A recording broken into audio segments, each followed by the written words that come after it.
You know that? We are going live, and I have not yet. Well, then we'll just wait a few minutes until he's arrived. Alan, if you can confirm when he does pop in, then I'll get started right away.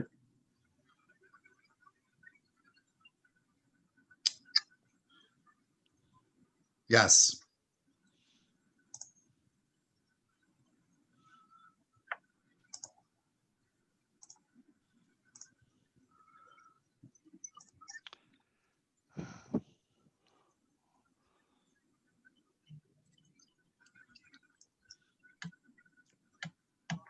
Thank you, everybody, for being here again today. I know it's right about 7:15. We're waiting for our speaker to pop on. And just wanted to thank everybody. We have, for this, the third of our leadership series, over 66 people on our Zoom call. And I'm sure we have many, many more on our Facebook Live page that are going to enjoy our conversation with our President-elect Shekhar Mehta.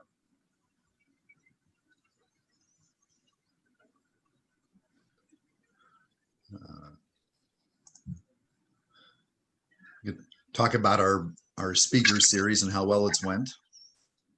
Yeah, I'll talk a little bit about our club because it is our club hosting it. President Mike McKay set the leadership series up earlier towards the end of 2020. And we're very fortunate to have these very unique guests. Elgin Breakfast Rotary in the Illinois, United States. We're just outside of Chicago, Illinois, USA. A group of 17 to 18 Rotarians, probably similar to what your clubs might look like, but might be quite different from what your clubs look like as well.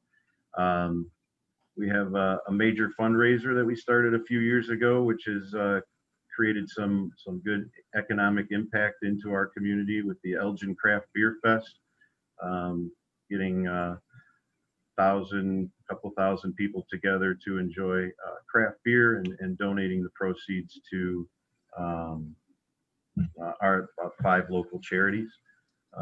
We were chartered, we're on our 35th year of being a Rotary Club after being started by the Noon Club, our Elgin Noon Club, which was chartered, I believe, in 1922. Mike McKay might be able to give me the thumbs up on that one. We've both served in our Noon Club for many years.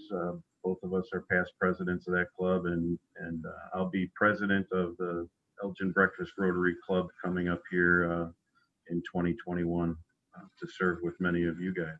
So.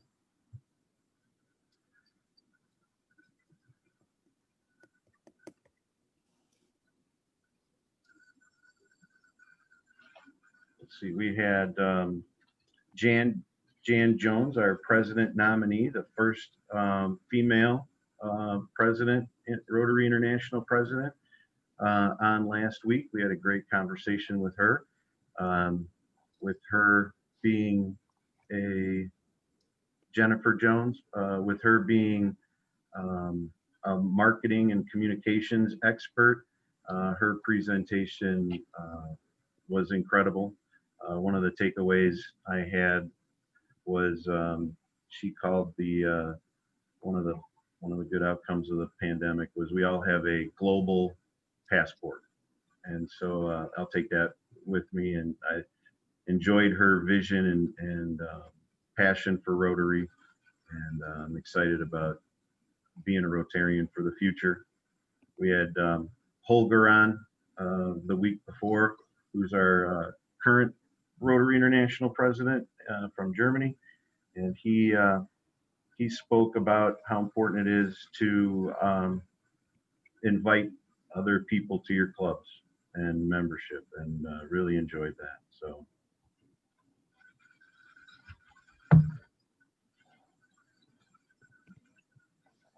Wow.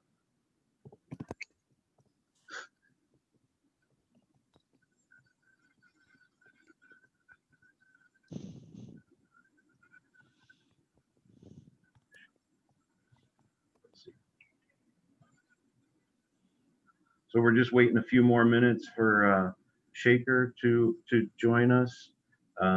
Otherwise, it's going to be an early morning with the Mike Warren show here. I'll have to invite some guests up, or we'll definitely. What's the 2020? We'll pivot. We'll do some pivoting. So maybe Director Larry can play the banjo. Yeah. Mike, if I may, I'll take a minute and just say a few words. thank you, Alan. You want to pin? I feel some dead air. But anyway, certainly, hats off to the Mikes here.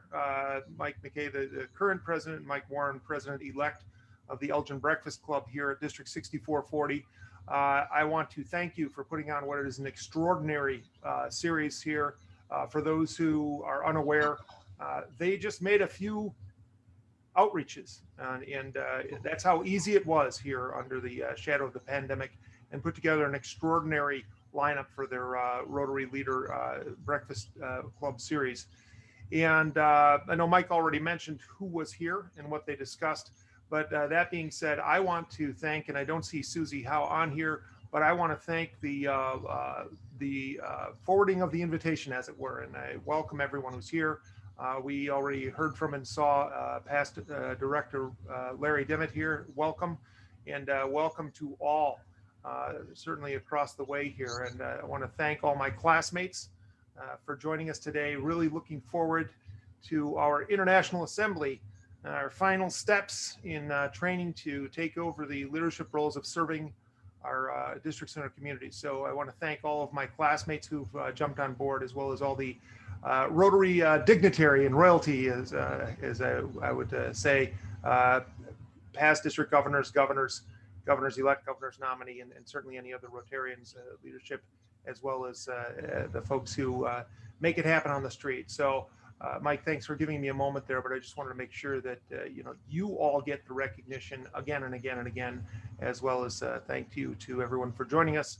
And hopefully, as Shekhar joins us, we'll give him a big impression leading up to our International Assembly. Kevin, when is the International Assembly? Excellent question.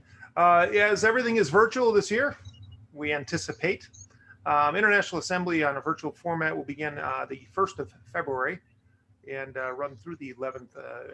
And they tried to keep it real, as it were. Obviously, it's interesting, the challenges, and I just want to speak, if you don't mind, on this.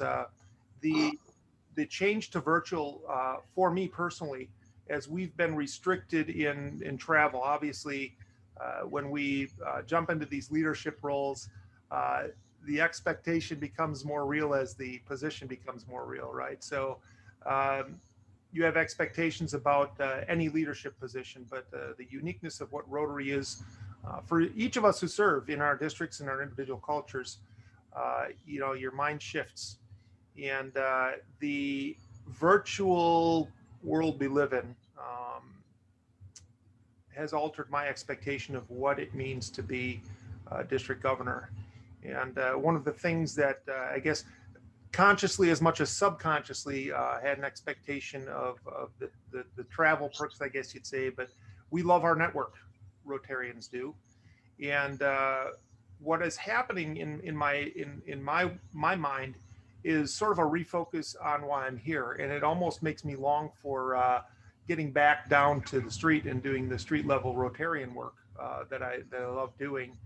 And because I'm not traveling here and there and around the globe as much as I might have, so it's interesting, because now I'm starting to refocus on what Rotarians actually do versus the I guess the perks of travel, I guess I would say, but certainly the network, being able to work side by side no matter where that is, it's pretty extraordinary. So as much as I am, I'll be honest, annoyed with having to go Zoom everywhere, it has actually allowed me to sort of refocus on what it means for me to be a Rotarian. So looking forward to the platform, looking forward to hopefully transitioning in person here very soon. But for now, we're doing what we do. That's right. Thank you, Kevin. It looks like we we're getting Shekhar a new link to have him join us soon. So I appreciate everybody's patience. I'm guessing it might be early and it might be late wherever you're at, but we appreciate your patience. We probably run a little bit longer, so if you have some scheduling things to do to accommodate that, or if you need to pop off early, we understand. We're excited about this conversation. We want to give it as much time as we can, but we understand. I think everybody has had some Zoom meeting instance where either technology, a cat, a kid, something has happened which causes us all to, just be graceful and patient. So appreciate everybody to do that.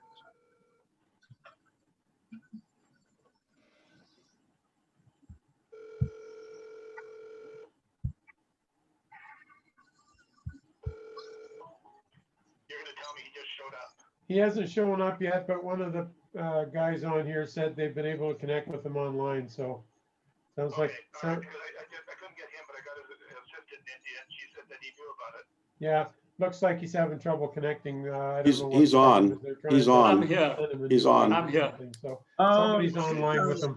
There he Okay, is. take care, bye. Shekhar. Bye. Thanks, Doug.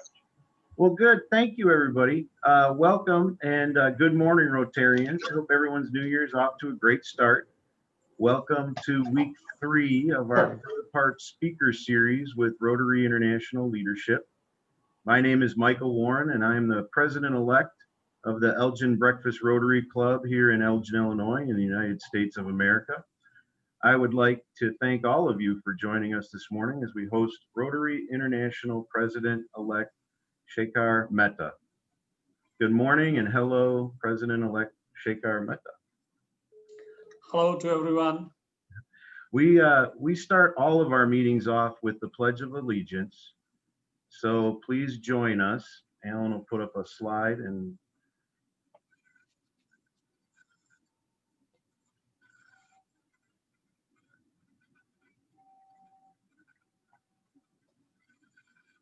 I pledge allegiance to the flag of the United States of America and to the republic for which it stands, one nation, under God, indivisible, with liberty and justice for all. We follow the pledge by reciting the 4-way test of the things we think, say, and do. Is it the truth? Is it fair to all concerned? Will it build goodwill and better friendships? And will it be beneficial to all concerned?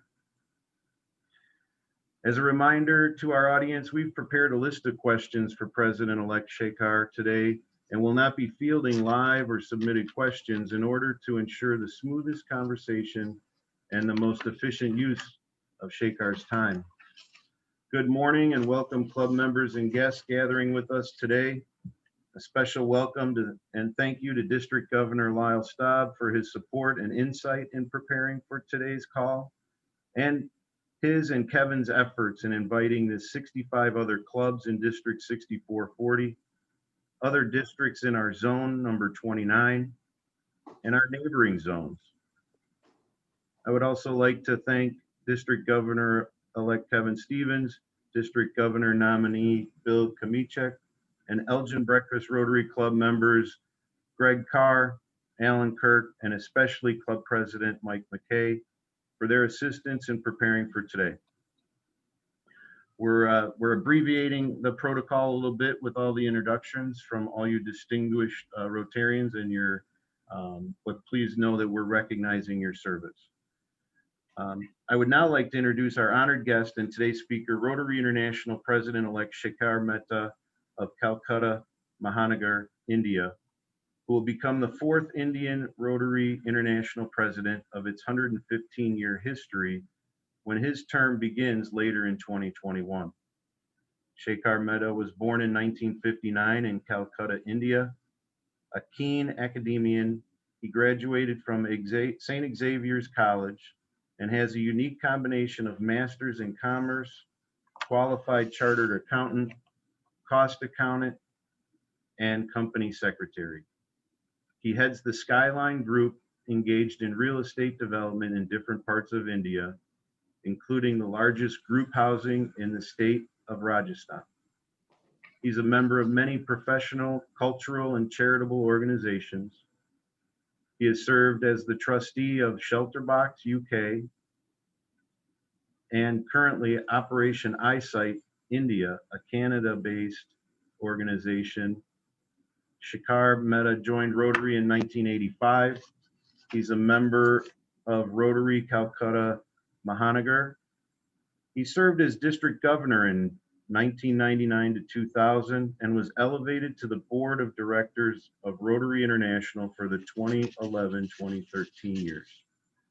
He's been chairman of the Joint Partnership Committee for Rotary International, Strategic Planning Committee of Rotary International, Rotary India Literacy Mission, Rotary Foundation of India, Rotary India Centennial Celebrations, Rotary India Humanity Foundation.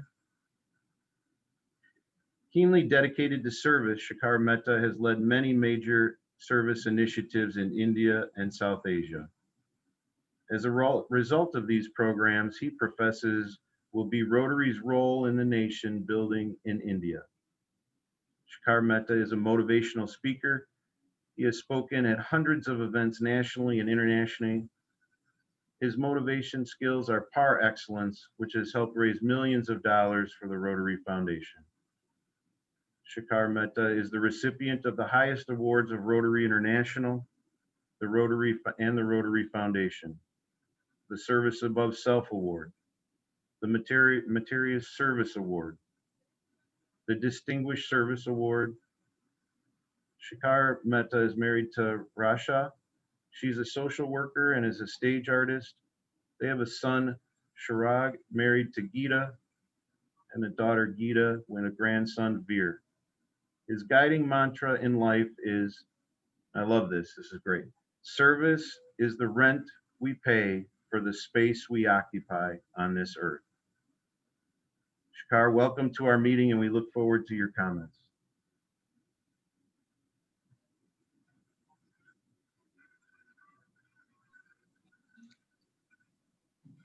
Hello, everyone. And I'm delighted to be with all of you from nearly 66 clubs, which is really wonderful. Thank you, Rotary Club of Elgin. Thank you for inviting me to this meeting. I see so many of you here, and I find a few of my friends, people who I've served on the board with, and I'm still serving. Glad to see Floyd Lancia, Larry Dimmet, and many others who we have passed each other during so many years in Rotary. Good to hear from you, Mike.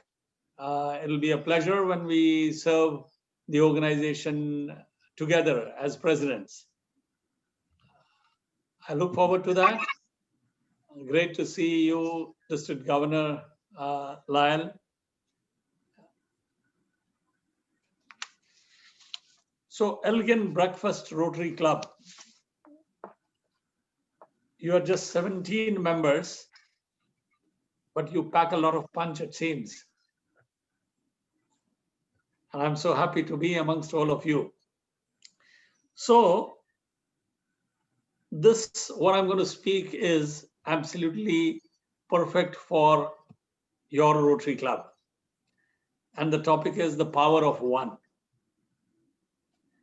To me, any great idea, any great thought, any great movement, any great discovery, it all started with just one person, with one organization, with one thought. And to me, that's the power of one. And one of the best examples is Rotary itself. The thought of one lonely lawyer 116 years back, and look what it has resulted into. That's what I call the power of one. One person's thought followed by, of course, sincerity and a lot of hard work. Look where it can take. Within our organization itself, one thought 35 years back, and look what we have done with that. The thought of eradicating polio from the world. It gives me goosebumps even after 35 years when I think of eradication of polio. In the history of mankind, we've just eradicated one more disease, that's all. Each year, somebody gets a Nobel for the medicine, but the disease hasn't gone. And it's about to go, and we're this close. And who's taken the initiative? A non-governmental organization. It's not WHO, it's not UNICEF that started, it was Rotary that started. And that's what is important, the power of one thought. So it's very important that we should be ready to take that one step forward. And all it takes is courage, I feel. Not a lot of calculation, not too much of thinking. Sheer courage, passion, sincerity is all that is needed, and especially so in voluntary organizations like ours. Imagine if 35 years back, somebody told them that in the year 2020, you will have to raise $2.2 billion more. Would they have ever thought of eradicating polio? Or even if somebody told them it's going to take you 35 years plus another 5 years at least for it to be, if even we have the last case today, we will still take 3 to 4 years to be declared as a polio-free world. Would anybody take a program which is going to last for 40 years and which is going to cost this much money? But courage is what it takes, and that's what is important. That's what I call the power of one. And I was introduced to this thought about 15 years back. I went to the wedding of the son of past Rotary International President Kalyan Banerjee. Kalyan Banerjee lives in a small town in India, okay, small by Indian context. 200,000 people lived in that town, which is extremely small in comparison to where I live, for example, which is among the bigger cities in India. We have 12 million to 15 million people, and that had only 200,000 people. So I had gone for the wedding, but because we had some time, they took us around to show the work of Rotary. There was just one Rotary club, and which was called the Rotary Club of Vapi. It had 54 members 15 years back, and then they started showing me their projects, the work that they've done. And they said, when we came here and we settled in this industrial town, there were no schools, there were no hospitals, but we came with our families, so we had to put our children to some school. So we built a school. This was a kindergarten school, then it became a primary school, then a secondary level school. And friends, today one has to go and see that school. It is good for 2,000 children and worthy of my children or grandchildren to go and study there. It's that good a school they have created. And then they realized, well, when the children are going to pass out of the school, where will they go? They need a college. So they started the first college, then the second college, then the third, fourth, fifth, sixth, 7 colleges, all by one Rotary Club, which today has 80 members. That's what I call the power of one. One small club with just 80 members, it has started 7 colleges, including a nursing college. A nursing college means it has to be attached to at least a 100-bedded hospital. So once they showed me these colleges, etc., they took me to a hospital and they told me the story. They said, we had taken care of the educational part, but our children needed medical care also. We needed medical care. So we started a clinic. And this is what has turned out of that clinic. Friends, now they have a 200-bedded hospital there, all by one Rotary Club. I was so impressed. That visit to that wedding It changed the way I thought in Rotary. And I came back so impressed. I felt as if I'd gone on a pilgrimage. It changed my thought process altogether about life, about doing work in Rotary. And I said, okay, we may not, I live in a bigger city. We may not be able to do exactly what they did, but we will do something on those lines. And we started at my own Rotary Club that each year we will take up some flagship project, a flagship project worthy enough to be scaled up to the national level. So I started with the Gift of Life program. That time in India, there were no heart surgeries being done for the children. And I still remember I was struggling trying to find out how to do. I'm not a doctor. I have no clue about medicine or biology at all. And I was told the left ventricle, the right ventricle, and there is a valve. These were things I couldn't even understand. By the time I could understand even 1% of it, I got news that the children who were waiting to come to Calcutta for getting their surgery done, one of them died. And I was shaken absolutely. That because of lack of knowledge that I had for this purpose, there was a child wanting to get a heart surgery done. I may have been able to help, and I took a pledge that I'll help every child that I can with heart surgeries. Friends, what started about 15 years back with my club president helped that year my club president was a thoracic expert. And he said, Shekhar, we want to do heart surgeries for children. I said, wow, I needed somebody to show me the way. And here he is. And he said, I said, how many surgeries do we want to do? He said, let's do for 6 children. We said, wow, we'll do that. But we had not accounted for the power of one. This time it was the power of my Rotary Club. We ended up doing 66 and not 6 heart surgeries. And friends, thereafter, each year my club has done more than 100. My club has done till now more than 2,500 heart surgeries.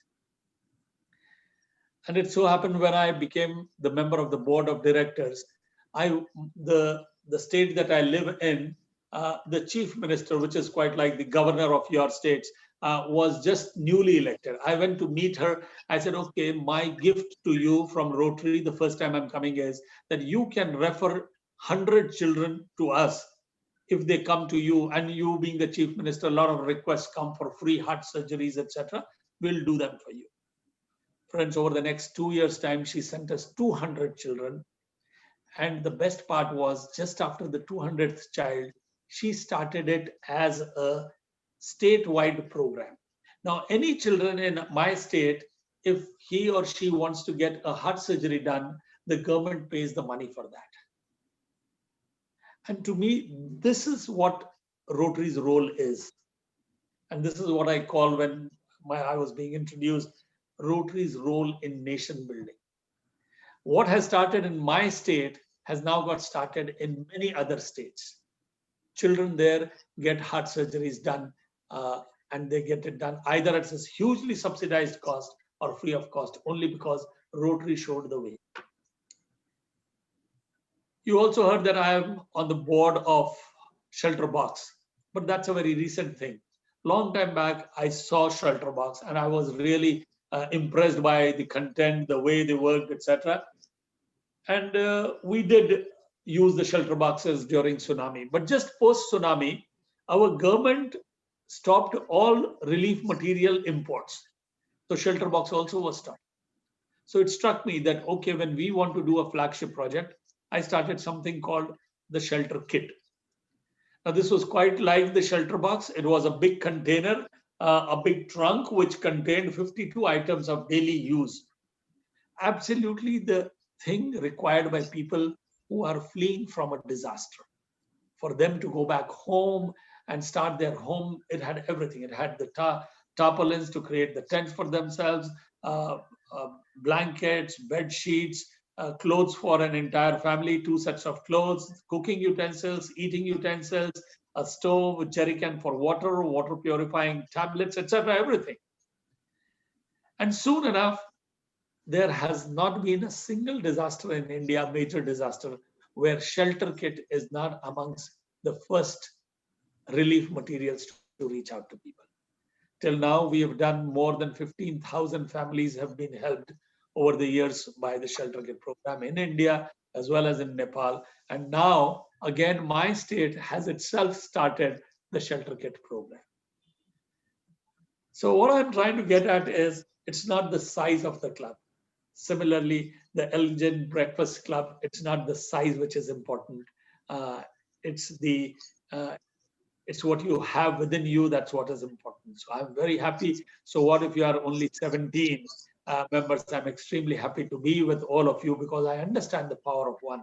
And let me tell you, the last story which happened when I was the district governor, I was just told that here is a club, the governor previous to me told, here is a club which needs to be shut down. It has only 8 members who do not have any meetings. It doesn't function, nothing. So I spoke to the incoming president, maybe somebody just like Mike, you are today. This gentleman was Hira Lal Yadav. So I told Hira, this is the recommendation I have. What do I do? He said, sir, you tell me what's to be done. I said, why don't you start a flagship project? Why don't you do something that will bind the Rotarians there? That idea struck him. They had very meager resources. They are in the outskirts of the city, not very affluent area, but they agreed to set up an eye hospital. I went, they showed me the space. We said, okay, we will do we'll do a grant, matching grant at that time. And in 1 year's time, within the year itself, he not only got the space, he got the equipment, he got the people to do it, and he started and got the hospital started the same year itself. And that set a trend. Since then, Hira and I have together put up more than 15 eye hospitals. Hira today is an expert on eye matters. Each year, these hospitals do more than 50,000 eye surgery, sorry. And at least 10 times more people are given eye care. That again showed the power of one. Just 8 members, and it was a turnaround for a club. Not only turnaround for a club, but it paved the way in our part of the world, where in my own city, we now have 11 eye hospitals by Rotary, ranging from small, medium to large, all because somebody had, just with 8 members, had the power of one, but the passion of so many. So I thought it'll be great to speak to Elgin Breakfast Rotary Club about the power of one. And these are just some of the stories. The literacy program that we do in India is a story that gives me goosebumps when I think the impact it is having. Today, during the pandemic, when children were not going out of homes for 12 months, the Prime Minister one day mentioned that we would want our children to be taught at home through distance learning, e-learning. I heard him say that. In just 2 days, I wrote to the Prime Minister. Normally, one doesn't get a response quick, but we did. In another 10 days' time, we were already signing a memorandum of understanding with the government to say that we will give you the entire content from standard 1 to standard 12. All children will be able to study audiovisual content on televisions created by Rotary. And friends, you'll be happy to know the last number is more than 100 million children. Every day they get to know the name, even today, they get to know the name of Rotary, because after each episode, we call them episodes because they are being telecast on television. It comes as a 30-minute capsule. It teaches history, geography, math, science, everything. And these are some of the best contents, but created again by Rotary and given to the government of India. 100 million children every day, at least 3 to 4 to 5 times, read the name presented by Rotary India Literacy Mission. Again, just one thought, power of just one Rotary India Literacy Mission. And this is just one. Our next aim is, we have told to the government of India that in the next 7 73 months, we will do what various governments have not done in 73 years, and that is making India totally literate. And friends, that is the mission that has been taken up by Rotary. Rotary now advises various state governments as far as literacy matters are concerned. So I am a strong believer that if you have a crazy idea, go ahead with it. Don't worry where the money will come from, where the resources will come from, because Gandhi said, find the goal and the means will follow. I have followed Gandhi and the means have followed me. Not once, but always. I've yet to come across a good project which has got stuck because of lack of money. If you have sincerity of purpose, and if you have the right purpose, the right goal, we will definitely achieve. And that's what I call the power of one. Thank you. Oh, Shekhar, thank you. Those were great words. If it's okay, we have a few questions for you, if that's all right. Sure. So, you are a passionate speaker, and the power of one message is so timely right now. Many Rotary clubs are 20 or less, like our club, and many of them also have, I'll say this in the nicest way possible, aging members who have been members for many, many years. How do we inspire those members to come up with those ideas and have the passion and energy that you described so eloquently with those stories? I think every club, everybody who's on this call has stories of what their clubs have accomplished. But I think, because of our demographics, sometimes we don't have that spark or that passion or that energy. What can you empower our membership with, or our leaders on this call, to bring back to their clubs to get that passion? So I think the reason people want to join Rotary are primarily two or three. One, of course, for fellowship, making friends. That's what I joined Rotary for. I was just 25 years old. Service was the last thing on my mind. I had no clue what the problems of other people were. I wouldn't even know that till I joined Rotary and started working for other people. But the ultimate reason why people tick in some parts of the world, not necessarily the entire world, because there may not be needs at other parts of the world. I come from a part of the world where there is a lot of need for organizations like Rotary to help out, join hands with the government when possible. Even if they do not join hands, the contribution that the organizations like Rotary make help the community. So when the work gets done, it gives huge satisfaction, tremendous satisfaction. So one thing I keep saying, and especially to my friends in America, in Europe, in Australia, where you do not have so many opportunities of showcasing the work that you are doing, or getting that satisfaction of trying to, let's say, get some heart surgeries done for people, or eye surgeries done for people. I know of a center in Calcutta supported by Rotary where people come crawling because they have no legs. But they get fitted with 2 artificial limbs, and when they go back, they have tears rolling down their cheeks, and so do we. I mean, it doesn't cost much, but you may not have those opportunities. So I say use technology. Today, we can connect. We are not in the same city, but we can connect.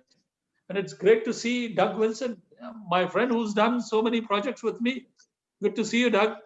So what you could do next time is, when Doug does a project in Calcutta next time, Doug at his club meeting should ask me to showcase those projects, and all the club members of Doug should be able to see that project during their club meeting. So you are not just funding a project, you are overseeing the project. You are participating in the project. You are meeting the beneficiaries. I tell you, it's a different feeling altogether. Let's start doing that. The virtual world, the pandemic, one of these silver linings is this connectivity, and let's use this connectivity to do service programs and projects across the world. When you do it, Mike, in your ear, you do it anywhere, do let your club members participate, not just write checks to the Rotary Foundation for that project. So I think when people start getting into those service projects, it binds people. I gave you the example of that Rotary Club of Hooghly, which started this eye hospital. The membership has gone up, people are stuck, and they have a purpose, they have a cause. Thank you. We've seen Rotary's recent commitment to diversity, equity, and inclusion within our organization. However, that's inward looking, and clubs both in our district and around the world are seeking to add their voice to the discussions and their resources to concrete action in their communities and in society and in general. What role should and will Rotary play in addressing racism, diversity, equity, and inclusion around the world? So the first step would be to let this get into our minds and hearts. And that is why Rotary made this statement. That's an official statement. That's an official stand that Rotary has taken, that we believe very firmly in DEI. And I see at our board meetings, there is a lot of discussion on it. So it will generate out of discussions first. When we start discussing, it percolates down right from the board. At times it percolates, it goes up from the grassroots. It's two-way. It needs to come from the senior leaders also, and it needs to come from grassroots also. When we start talking about it, we start more believing in it. And then we start putting that into action. And when we start putting into action, I think that starts making a lot of difference. We are already, for example, the first thing, the gender diversity. Now, there are no committees where we are not having at least 30% women, because women had a late start. So they go through the entire process to be eligible for various positions. But I think that position has now come where the gestation period for the women in Rotary is over. The next year, on the board that I will chair, there are 9 women and 10 men. It couldn't have become better. It can. It still can become better. One more woman, I hope one day there'll be more women on the board than men. But that will just be, I don't say that's just the last solution, but these are great starts we are making. When people see this, when I saw this, I went back to my own country where there are not so many women in leadership positions in Rotary. Whereas if you look at South Asia, it is the richest area in the world as far as women leadership is concerned. Pakistan, for years, it has been ruled by women prime ministers. Bangladesh, forever, between 2 women, they have ruled for the last 20 plus years. India, one of the strongest prime ministers has been a woman, and so has been in Sri Lanka, all around. But yet, when I find that it's not happening so much in Rotary, I am now becoming more aware and going and talking about it. I'm asking others, let's start, let's get more women. So that's just one diversity I'm talking of. Similarly, age diversity. You've already mentioned about people who are aging, and it's important that we have a mix of both. I don't say that we only should have younger people. There is a huge value to people who are aging also. We should have a proper mix of both young people as well as aging people, and other diversity. Diversity, we'll have to open our minds as far as color, as far as orientation, as far as any other maybe religion or other diversity that we have, and we'll have to be inclusive, and we will all have to, each of us will have to do it by our action. When we start doing this, I think we'll move much forward. Thank you, Shekhar. So this question will come as I look across the screen of many people that have joined the call that are in district leadership positions or other leadership positions. But for somebody who has been a past club president and one going to be this year as well, the time and everything that it takes to do that, it's inspiring to see all the other folks on the call that have been able to dedicate that time. So you're a very busy professional person, and given your involvement in running your company and being successful in Rotary, I'm wondering, how do you balance work and life responsibilities, and what has been the most significant barrier in your Rotary career? How do you balance all of those different things? No barrier at all as far as Rotary is concerned. I always have done whatever I wanted to. My club has been hugely supportive. There has been need, and we have been able to meet those needs. When you work for the work and not for the positions, I think that's when there are no barriers. That's what I've always believed in. When I was asked this question at my interview during the presidentship interview also, I said the same thing. When I became a member, I never thought I'll become the club president. When I became the club president, I didn't even desire to become the district governor. But it happens. When you become the district governor, you don't think in terms of becoming the director. And nor did I think in terms of presidentship when I became the director. It happens, each of these positions, I look at positions where my horizon widens, and I think we should be able to do more work. My family has been hugely supportive. My parents both were involved with Lions. They were both very active members of Lions, so they understood it. Yes, work does suffer at times. Had I not been so involved with Rotary, I have only 24 hours in a day, I would have given more time to my business, but I decided my horizon in life now is to do good in this world. And that's what Rashi and I both have decided about 15 years back, that we'll dedicate our lives not for earning for ourselves, we have enough for that, but for doing for others. So it's been easy, no problems. Business takes care of itself. We have people, they take care of it. I have worked hard for the business, I know, but now the people can look after it. I look after other people. Congratulations. It's a very great message, and thank you for your passion to our organization and changing the world. What advice do you give to the next generation of Rotary leaders, those club presidents that may someday be a district governor, and those district governors that may someday be a zone leadership position? What's the advice?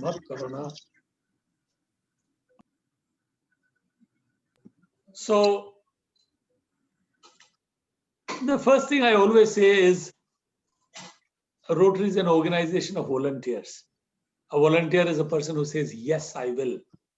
So if ever anything is offered to you, asked of you, please do not say no to it. We have to find time. Only busy people are asked to do things. Those who have a lot of time not doing anything are never asked to do anything really great. So we'll have to find time. And it's a great thing. I've realized helping other people, trying to do good for other people is the best way to live your own life. And if it's the best way to live your own life, why not do that? So I would just give the same advice. Service is the rent we pay for the space we occupy on this earth. You are fortunate, you are living in a country where everything is there for you. So you go to the washroom and you open the tap and there is water. There are people who have to walk 3 to 5 kilometers to just get one bucket of water. And these are women who go fetch that water and bring it back their home. We go to the kitchen and we just, at the click, there is a lighter and the gas starts, the burning. The gas burner is there. And there are some parts of Africa where people have to walk for kilometers just to get dead wood to be able to start a fire. So to be able to help such people halfway across the world, people who are blessed, only they are able to do that. And I think Rotarians are blessed. I've seen Doug Vincent come so many times to India. He did not have to come to India. These were not pleasure trips that he came for. He came for ensuring those heart surgeries. He wanted to meet those children. He wanted to give those drops. hundreds of you have come to India, to Africa, just to give those 2 drops. Why? Because of your passion to help other people. And I'm sure when you gave those 2 drops, those moments are immortal in your life. So I think that's the only advice I would want to give to young people. We are too busy looking after ourselves. It's time that we looked after half the world, which needs to be looked after. So one of the challenges of Rotary, I believe, for the future is inviting others to join Rotary. And I do agree that we need a balance of young people, older people, diverse people. For the club members that, the 1.23 million club members that you're going to be speaking to, what would be the answer that you could give to us of why should I join Rotary? When we're out talking to our colleagues, our neighbors, our friends, people at church, and they say, why should I join Rotary? What would be the best answer? So that would be a speech entirely for another day, okay? But in short, the elevator speech for that is Rotary is an amazing organization full of opportunities. Opportunity of friendship, fellowship, networking, opportunity of leadership, opportunity of using your own vocation to help other people, opportunity of giving back something to the community, opportunity of serving people, opportunity of giving back, giving to people, and all of this put together, your personal opportunity of bringing peace in this world. Thank you. With only 1 year to serve, and I know that you've been preparing for this upcoming year for a long time. What do you see? Do you think a year is enough time to get done what you want to get done?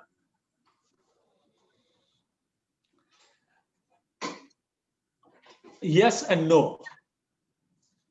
For things of long-term impact, 1 year term is short unless there is a 5-year agreement on that one thing to go forward.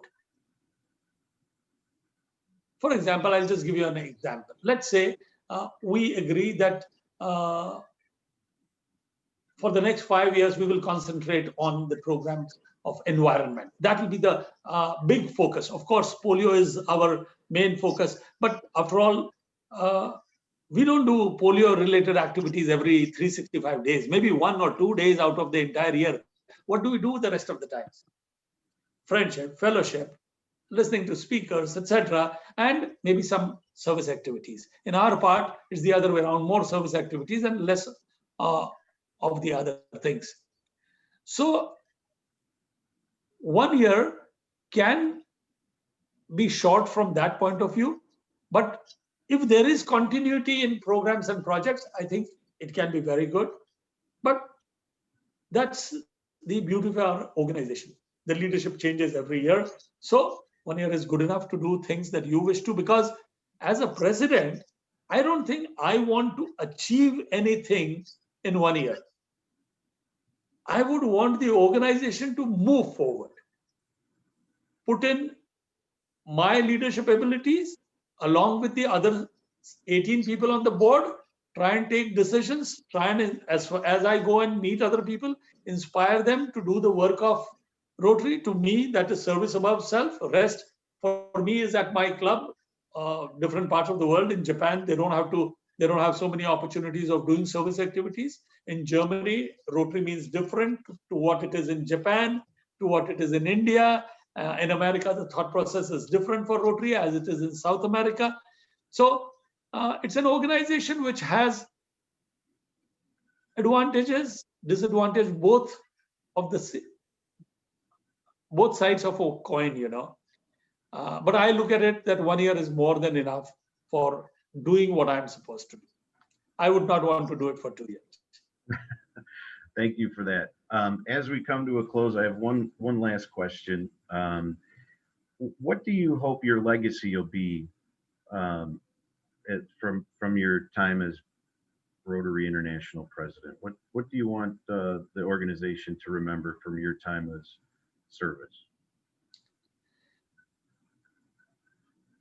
You know, I am normally a man who thinks in terms of projects, programs, service activities. But I never thought that if at all I'll be in this position, membership will become such a big issue for me. And I think the lasting legacy that we would be able to, all of us together would be able to leave is a growth in our membership. And I tell this at some of the worst possible times for membership. We are losing members. The pandemic is not helping at all. We are losing more members now than ever in the last 10, 15 years. And yet I'm saying, I have had enough of this 1.2 million phrase. Can't be 1.2 million each, just do one thing, get one member into Rotary. That's all, nothing else. So I would ask Mariana, Deborah, Betsy, David, Alka, all of us, Tom Gum, can we all, including Kevin, Alan, Stab, Doug, Shekhar, can we get just one member to Rotary in the next 17 months? Are you with me? So those of you who are, will you raise your hands? Yes, I will. Yes, I will. And just look at this picture. I have such 100 pictures. Today I haven't taken a picture. Normally I do. I have more than 100 pictures. So all my Zoom pictures are with people with their raised hands. People will ask, what is this happening? That's when they've all committed. I've asked this question to 20,000 Rotarians across the world, physically as well as on Zoom call. All we need to do is remember that I raised this hand and fulfill my promise. In 17 months, we can change what we have not been able to change in 17 years. For the last 17 years, our membership is at 1.2 million. If each of us got just one member, it'll go to an astronomical figure. We don't want to reach there. 1.3 million is good enough. And if I can get that, I can lead everybody to do that, then I think that's the legacy I would like to leave. That is an amazing legacy, because if we can move our organization forward, we can do so much more to impact all of our global neighbors. And I couldn't imagine a better legacy to leave. So thank you for your words today. Thank you for coming to speak with us for such a small club, for how busy you are. I wanted to invite District Governor Lyle. Do you have anything you wanted to add to the conversation or ask a question, sir? Well, I would like to thank President-elect Shekhar for your inspiration. You know, you've reminded us from your stories and from your own experience, the good that we can accomplish is amplified if we are sincere and brave, and if we are audacious. And I have to say that on this call today, we have many examples of that bravery and sincerity and audaciousness. I want to welcome our current and past directors of Rotary International. I would like to welcome our current and past, and especially our future district governors especially those that will serve with you. And I have a special welcome. One of our attendees today is Sylvia Whitlock, the first woman president of a Rotary club in the world. Without the leadership of Sylvia, of Floyd, of Larry, and of course of you, President-elect Shekhar, we would not be the organization we are. You inspire all of us. Thank you so much for your words today. Thank you. District Governor-elect Kevin, did you want to say anything, sir? Well, thank you. And thank you, Shekhar, for sharing fantastic stories. As we know, Rotary is about all the stories of service. And as much as I appreciate the power of one, I, as many do, appreciate your powerful message of us serving, and that is the rent we pay. That being said, I would suggest that Rotarians are certainly in the high rent district. And thank you for the inspiration. I want to thank all the people that support you in your role for making what will hopefully be a seamless transition into your year of service. Looking so much forward to February 1st in our International Assembly. For all my classmates who have joined today, thank you so much for joining and your service. Thank you to all the administrative and district leaders that are here. And also thank you to the dignitaries, and the dignitaries would be the Rotarians who are doing those individual powers of one. Every Rotarian is truly a dignitary. So thank you so much, Shekhar, and thank you so much to Mike and Mike for inviting us and putting together what is a fantastic program and a fantastic series. Shekhar, do you have any closing comments that you would like to make, sir? Yes, I would just like to thank everyone. I'm seeing a lot of my friends putting in messages here. Sorry, while talking, I've not been able to read all of them and not being able to respond to any of them. But thank you very much for all the support now and always. It's been wonderful working with so many of you, and I look forward to working with the rest of you. I'm looking forward to coming to your area someday, shaking hands with you, giving warm hugs. I think we are all wanting to do that now for a long time. So I look forward to that. With the vaccinations there, I hope we'll soon be able to meet each other rather than only on the Zoom. Well, you. we are not that far from Evanston, so we would love to have you come visit our club whenever you do make it to the headquarters. And thank you so much, President-elect Shekhar Mehta, for making time for us this morning. Your vision for the future of Rotary is exciting and inspiring. The power of one is a message for all of us here today and for Rotarians around the globe. We wish you the best as you prepare for your term and lead Rotary International. I'd also like to thank all of you who have joined us for this morning's conversation. There's so many passionate folks in Rotary in such amazing positions. This is the third in our Rotary Leadership Speaker Series. Our next conversation will be held next Thursday, January 28th at 7:15 a.m. with John Germ, Rotary Foundation Chair-elect. In the meantime, if you have any questions regarding the Elgin Breakfast Rotary Club, please feel free to contact us via our Facebook page, which has our contact information. Thank you again for joining us this morning, and we hope you will join us next week for part 3 of our Inspiring Rotary International Speaker Series. Have a great week. Thank you for coming. Thank you.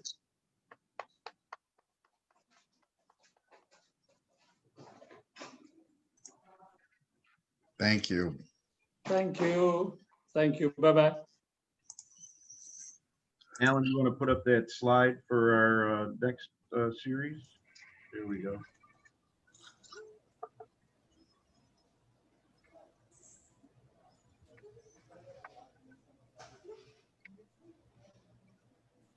Thank you, Alan, for being in Zoom command and Facebook command.